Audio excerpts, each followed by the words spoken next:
Hello everyone, this is Backyard Musings, broadcasting live from the Double Wide in Apple Valley. I'm Steve. And I'm Scott. This is going to be a special segment. We're going to try and kick one of these out every day. And we're going to be talking about signs and times, the signs of the times. And this next one we're going to be talking about is the eclipse on April 8th. So a Texas county has issued a disaster declaration for a month in advance of an upcoming event. It's not a rodeo. It's not mutton busting, right? And the ladies on The View are not all farting at once. Oh, heaven, thank you. It's for a total solar eclipse on April 8th. Hundreds of thousands of eclipse chasers are expected to flock to the south for the total solar eclipse. My wife went to the last one that was in the north. She went up to Idaho and and watched it. Yeah, we've known several people that have done that. Officials in Bell County, Texas are worried about its impact here on the earth. The 400,000 population of that county is thought to be expected to double during the event. The declaration allows Bell County to coordinate with Texas's Department of Emergency Management if needed on the eclipse day. What do you think about the eclipse? Are you in the path of totality? Let us know. Let us know if you're going to watch it. Let us know how it was when it happens. We definitely want to know.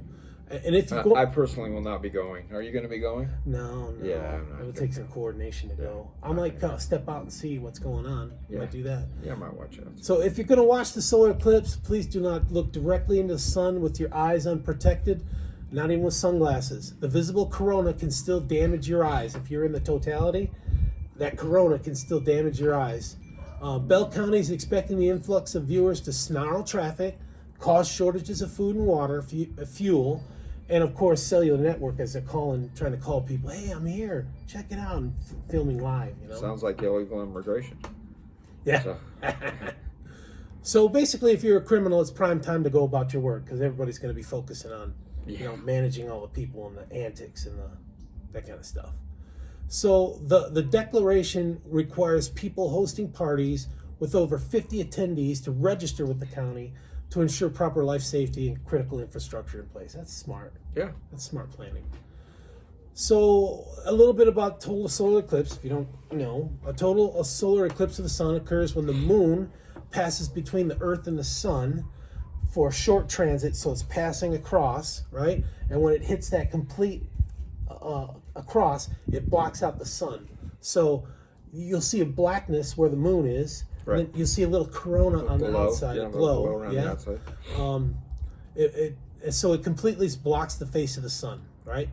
Temperature will drop double digits during the event because it's blocking out all the sun. So April's total solar eclipse will be the last of its kind in North America for 20 years. So 20 years from now, you might be in the right place to see it again. 40 million people are expected to watch this event. Speaking of viewers, you mentioned this the other day. Delta Airlines has sold out of seats for a special trip from Austin to Detroit. Yeah, I think that's pretty cool. That's the path of the totality. Yeah, they're going to send people up in this plane. Let's hope the doors don't blow off or anything like that. No. So, that would be terrible. It would be terrible. That would be terrible. It'd be terrible anytime, but especially during that, because I'm sure that's going to be very publicized. So wouldn't it be awesome if you were just looking out the window and you could film it or use your glasses? A little party on the plane. That's a great idea. I wonder. Is this the first time they've ever done that? I wonder. They've ever had something. I don't know, but it's a great idea. Yeah. I mean, moneymaker. I think tickets were going for $1,000, but they're probably worth 5 times that amount. Scalpers, trying to sell them. So I wonder if Taylor and Travis will be on their private jet. We have that high schooler. John Travolta likes to do this kind of stuff. Oh, yeah. He's probably going to be a lot of people in airplanes, that'd be cool. Flying that whole thing. That'd be great. So a comet will also be visible after the eclipse. It's the Pons-Brooks Comet. That could be considered a falling star. Yeah, and that's cool, too, because those don't happen very often, at least not that we can see like this. So one amateur scriptorian, her name is Christian Fire Poppy, she's on YouTube, right, has a very interesting take on these celestial events, the eclipse and the comet, and I've pulled a little bit of information from it, not entirely, but a little bit. She cites in Matthew 24, verses 29 and 34, quote, and immediately after the tribulation of those days, this is the Savior talking about the apostles wanting to know when is it going to be the end of times. I'm talking right now. Sorry. The sun shall be darkened, and the moon shall not give her light. We just talked about that. Yeah. And the stars shall fall from heaven. That could be the comet. Comet, right? yeah. And the powers of heaven shall be shaken. I don't know if we'll be able to. Are they talking about heaven, or just the sky? Let's hope it's not the sky, because that airplane could. Or a door coming off that airplane. Oh, maybe that's. You know, I don't know. But yeah, let's hope that doesn't happen. Okay, so. But I mean, don't funny things happen? Even though I know you mentioned the temperature drop, but things happen, right? Like I mean, animals will get all weird. Yeah, animals get weird, and things go silent, and it's an odd deal. So, continuing the scriptures, verily I say unto you, this generation in which these things shall be shown, a generation is normally 30 years, right? When you have a baby, you know? The generation in which these things shall be shown shall not pass away until all I have told you shall be fulfilled. Right? That's a big deal. That's a big deal. We've been told a lot. How many times has that happened in the past? Has it ever happened in the past, you know? Full total eclipses, yeah, but with a comet? I don't know. So, also refer to Joel's vision. The sun shall be turned into darkness and the moon into blood before the great and terrible day of the Lord. That's Joel chapter 2, verse 31. So what I did was I took a look at the dispensations, right? According to Calmet's chronology, so Adam was the first dispensation for about 4,000 BC. I got a question mark there because we don't know exactly. Then Enoch was the next dispensation, about 3313 BC. And then you had the flood Noah. Noah was the third dispensation, about 2344 BC. And then Abraham was the fifth dispensation, about 1917 BC, right around there. Moses, the sixth, shortly thereafter, 1487 BC. And then when the Savior came, and the apostles, that was right around 30 AD, 1 AD, you know, right in there. So that's the sixth dispensation. And then the last one, restoration of the gospel in 1830 AD. So let's say if 2000 AD is the opening of the seventh dispensation,